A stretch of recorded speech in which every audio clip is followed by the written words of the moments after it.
안녕하세요, 토요일입니다. 네, 오늘은 지난 시간에 좀 메뉴를 알아봤던 거에 이어서 나머지 메뉴를 좀 알아볼 거고요. 그 메뉴들이 사실은 엄청 많죠. 그런 메뉴들 중에서도 꼭 필요한 것들을 이제 말씀드릴 거고요. 제가 많이 안 쓰는 건 좀 말씀을 안 드릴 수도 있습니다. 근데 저만 안 쓰는 거니까요. 다른 분들은 쓰실 수도 있어요. 참고만 하시면 될 것 같고요. 이 작업을 하면서 사실은 이제 모델링이라든가 이런 거를 직접 해보면서 꼭 필요한 메뉴들이 뭔지 확인해 보시면서 공부를 하시는 게 오히려 좋거든요. 이렇게 그냥 간단하게 메뉴만 알아서는 이 기능들이 정말 어떻게 쓰이는지, 실제로 어떻게 쓰여서 유용하게 사용이 되는지, 그런 부분들에 대해서도 사실은 직접 써봐야지 알거든요. 그냥 보기만 해서는 알기 힘드니까요. 여러분들이 좀 따라 해보면서 따라올 수 있도록 진행을 해보겠습니다. 일단은 나머지 메뉴들 한번 공부해 보도록 하겠습니다. 한번 해볼까요? 네, 오늘은 지난 시간에 이어서 마야 메뉴에 대해서 알아보고 그 다음에 모델링 작업하는 방법들을 한번 확인해 볼 거예요. 지난 시간에 좀 메뉴를 다 보려고 했는데 미처 완벽하게 다 보지 못해가지고 오늘 빠르게 필요한 메뉴들만 먼저 확인한 다음에 넘어가도록 하겠습니다. 일단은 지난 시간에 저희가 본 게 크리에이트까지 봤죠. 그 이후에 셀렉트 부분인데요. 남은 메뉴가 굉장히 많아요. 그래서 꼭 필요한 것만 얘기하고 넘어가도록 하겠습니다. 일단 셀렉트 메뉴는 말 그대로 선택하는 메뉴예요. 보시면은 all이라고 있죠. 컨트롤 시프트 A 쭉 내리시면 하이라키가 있는데, 하이라키는 이제 하위 노드상의 하위 개념이라고 생각하시면 될 것 같아요. 이 밑으로는 사실 많이 쓰진 않아요. 뷰포트상에서 단축키를 이용해서 하기 때문에 많이 쓰지 않습니다. 여기 보시면은 타입이라고 있죠. 여기에 오브젝트와 컴포넌트 F8이라고 있습니다. 첫 시간에 말씀드렸던 F8이라는 그 버튼 메뉴에 이렇게 넣어놓은 거예요. 나머지는 이제 모델링 작업을 하면서 간단하게 설명을 드릴 거니까요. 넘어가시면 될 것 같고, 모디파이입니다. 모디파이는 말 그대로 이제 무브, 로테이트, 스케일 뭐 이런 것들, 트랜스폼이라든가 뭐 리셋, 프리즈, 센터 피봇, 피봇이라고 하는 것은 물체 중심축이라고 생각하시면 돼요. 한번 만들어 볼까요? 이렇게 누르시면은 W키를 누르면 가운데 이렇게 보이시죠? 이렇게 좌표가 보이는 게 바로 피봇이에요. 그런데 이 피봇을 움직일 수 있다는 겁니다. D를 누른 상태에서 이렇게 이동을 시키면 피봇만 이동됩니다. 그러면 어떻게 되느냐? 중심축이 달라지는 거예요. 컨트롤 Z로 돌리면 되고, 네, 컨트롤 Z로라도 돌려지지 않고 엉뚱한 데 가 있다. 그러면 여기 보시면 모디파이에서 센터 피봇 이렇게 눌러주시면 바로 가운데로 오게 됩니다. 되게 좋은 기능이죠. 이 기능 굉장히 많이 쓰기 때문에 이 메뉴는 나중에 바깥으로 뺄 거예요. 저희가 자주 쓰는 기능들은 이 바깥에 빼서 쉽게 빠르게 누를 수 있도록 만들 겁니다. 트랜스폼에는 뭐 무브, 로테이트, 스케일 다양하게 있죠. 나머지는 많이 쓰는 것은 아니기 때문에 그냥 쭉 넘어가겠습니다. 그 다음에 리셋 트랜스폼이라고 있는데요. 처음으로 되돌린다 뭐 그런 개념이고요. 프리즈, 리깅 작업을 할 때 많이 씁니다. 프리즈, W키를 누르고 이동시켰어요. 그러면 보시면은 포지션이 이렇게 바뀌어 있죠. 포지션 바뀌어 있는 것을 프리즈 누르면 0으로 변합니다. 그러니까 이렇게 이동한 이 위치가 최초의 위치가 된다, 뭐 그런 의미예요. 그래서 오른쪽에 상단에 있는 포지션 값이나 로테이션 값이나 스케일 값을 제로로 만들어 버리는 개념이라고 보시면 돼요. 쉽게 표현하면 그런 겁니다.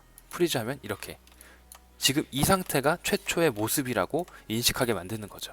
이렇게 이해하시면 될 것 같고요. 그 다음에는 얼라인 툴, 예를 들면은 3개 정도의 오브젝트가 각각 다양하게 위치를 하고 있어요. 그런데 이거를 정렬을 하고 싶다. 그러면 모디파이에 있는 얼라인 툴 눌러가지고 이렇게 누르시면 정렬이 되죠. 이 툴은 사실 최근에 들어온 기능들이라서 사실 많이 쓰진 않아요. 이 정도로 넘어가도록 하고요. Add Attribute, Attribute라는 창이 있는데 다른 말로 표현하면 옵션 창이라고 좀 생각하시면 될 것 같아요. Ctrl A 누르시면은 오른쪽에 이 오브젝트에 관한 거의 모든 정보가 이렇게 나옵니다.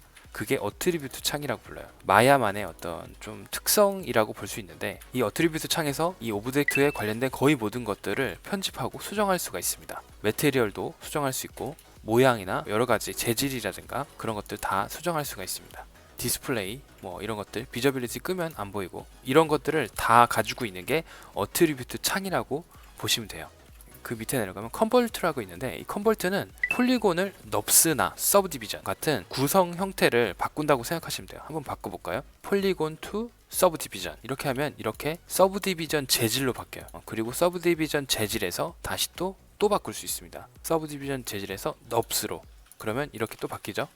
모델링의 형태를 바꿀 수가 있다는 거예요. 여기 보시면 에셋 에셋도 있죠. 아까 말씀드렸던 애니메이션 내용들을 다 한 번에 저장하고 할 때 이렇게 에셋을 이용하기도 합니다. 통으로 저장하기 위해서. 이 부분들도 나중에 한번 언급해 드릴게요. 그리고 디스플레이 같은 경우는 그리드가 보이시죠? 이 그리드 체크를 지우면 없어지고 G키를 누르면 이 그리드가 보이고 안 보이고가 바뀌게 됩니다. 하이드 같은 경우도 똑같아요. 컨트롤 H죠. 오브젝트를 클릭하고 컨트롤 H를 누르시면 하이드 숨겨지죠. 왼쪽에 아웃라이너 보시면은 리스트에 존재합니다. 비저빌리티가 오프가 돼 있어요. 1번 누르시면 전에 배웠던 대로 ON이 되면서 비저빌리티 켜집니다. 이런 식으로 간단하게 하이드 시켰다가 보였다가, 그 다음에 폴리곤 메뉴가 엄청나게 많죠. 이런 거를 처음부터 다 알 필요는 없어요. 아, 이런 게 있구나 정도만 일단 먼저 알아두시고 나중에 작업을 하면서 꼭 필요한 것들을 먼저 공부를 하시면 될 것 같아요. 자, 여기 보면 디스플레이에 와이어 컬러라고 있죠. 와이어 컬러를 바꾸실 수 있어요. 저는 보라색으로 바꿨죠. 여기 보시면은 와이어 온 쉐이디드 보이죠? 와이어를 보게 하는 기능이거든요. 이걸 누르시면 제가 바꿨던 그 와이어 색상으로 보여지게 됩니다. 와이어 컬러는 이런 기능이 있는 거고요. 페이스 노멀 이런 것도 페이스의 방향 이런 거기 때문에 바깥에 쪽으로 페이스가 방향이 돼 있다. 라인 같은 게 바깥으로 이렇게 삐져나와요. 이게 왜 중요하냐면 나중에 텍스처링을 하실 때 면이 뒤집혀 있으면 렌더링이 안 될 때가 있어요. 그렇기 때문에 이 내용은 좀 알아두시는 게 필요합니다. 오브젝트를 잡고 F키를 누르시면 바로 이렇게 그냥 오브젝트 가까이 갑니다. 이 기능은 굉장히 유용하게 쓸 수 있기 때문에 만약에 오브젝트를 잃어버렸어요. 어디 있는지 모르겠어요. 그러면 왼쪽에 있는 아웃라이너를 잡고 F키를 누르시면 이렇게 바로 움직이게 되죠. 그 다음에 뭐 워크스페이스 이런 거는 모드를 얘기하는 거예요. 모델링 모드를 할 거냐 아니면은 스클럽팅 할 거냐, 스클럽팅 모드로 갈 거냐. 모델링 스탠다드 누르시면 모델링에 최적화된 메뉴들을 보실 수가 있어요. 워크스페이스에서 이렇게 다 바꿀 수 있는 거죠. 이거를 많이 쓰시는 분도 있고 그냥 많이 안 쓰는 분도 있어요. 근데 저는 이제 주로 많이 쓰진 않아요. 그냥 그때그때 메뉴를 열어가지고 사용하는 편이긴 한데 이 기능도 잘 쓰게 되면 굉장히 유용하게 쓸 수 있는 기능들입니다. 그 다음에 어트리뷰트 에디터 누르시면 아까 보셨던 어트리뷰트 에디터 창이 또 나오고요. 모델링 에디터 뭐 이렇게 보이는데 UV 에디터 굉장히 중요하고요. UV 에디터 같은 경우는 텍스처를 작업하실 때 보이기 때문에 이렇게 창을 이용하시면 됩니다. 이런 창이 있다는 것만 일단은 알아두세요. 그리고 중요한 게 또 있네요. 그래프 에디터. 그래프 에디터는 말 그대로 애니메이션 키가 먹었을 때 S를 누르면 이렇게 키가 먹거든요. 그래프가 보이는 거예요. 애니메이션 그래프가 보이는 창입니다. 트랙스 에디터. 트랙스 에디터 같은 경우는 지금 당장에는 많이 안 보여드릴 수 있지만 나중에 필요하신 분들은 쓰실 수 있겠죠. 애니메이션을 섞을 수가 있습니다. 모션 캡처라든가 그냥 내가 만들었던 애니메이션 내용이라든가 이런 것들을 트랙 형태로 만들어서 섞을 수가 있습니다. 네, 그럴 때 쓰는 게 트랙 에디터입니다. 렌더링 에디터 여기 있는데 렌더링 뷰는 말 그대로 렌더링 창이에요.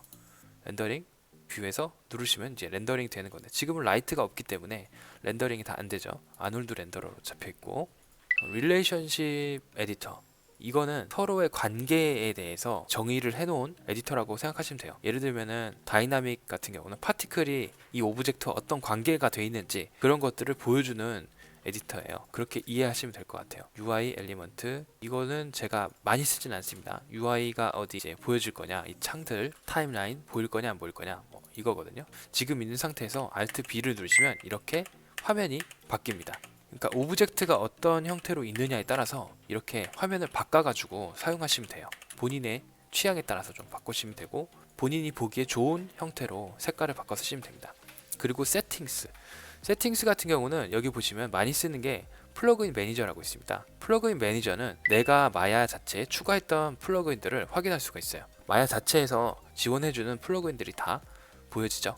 로디드를 누르시면 플러그인을 불러와서 쓸 수가 있고요. 체크를 끄시면 이제 플러그인을 안 쓰게 되는 거죠. 나머지도 뭐 많이 쓰지만 빨리빨리 넘어가겠습니다. 핫키 에디터는 뭐 단축키죠. 단축키를 내가 어떻게 쓸 거냐. 이 단축키 같은 경우는 모델링 하시는 분들은 특히 더 빠르게 작업을 하기 위해서 단축키를 자기만의 형태로 바꾸는 경우가 있습니다. 나머지 뭐 컬러 에디터는 보여지는 컬러를 어떻게 바꿀 거냐 뭐 이런 거거든요. 이렇게 백그라운드로 어떻게 바꿀 거냐. 직접 해보시면 될 것 같아요. 이 정도는 어렵지 않기 때문에. 노드 에디터 같은 경우는 이제 오브젝트들이나 쉐이더가 어떻게 연결이 되어 있는지 보여주는 에디터라고 보시면 될 것 같아요.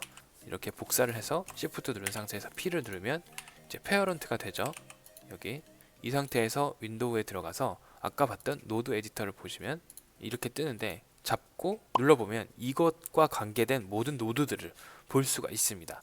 네, 이거는 그냥 있다고 생각하시면 아 이런 게 있구나 라고 생각하시면 될 것 같아요. 그리고 여기 보시면 제가 아까 애니메이션 이렇게 줬죠. 여기서 플레이 블라스트라고 있습니다. 이 플레이 블라스트 상당히 중요한 메뉴 중 하나인데 프리뷰를 녹화하는 기능이에요. 프리뷰 녹화.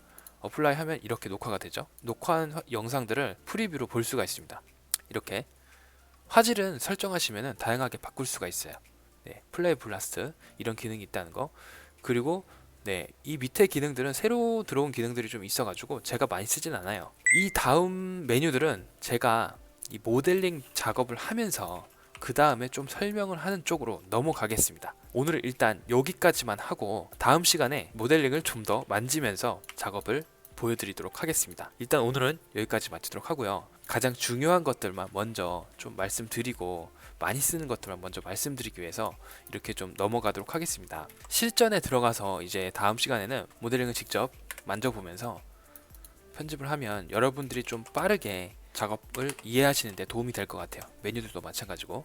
네, 그러면 오늘은 여기까지 마치도록 하겠습니다.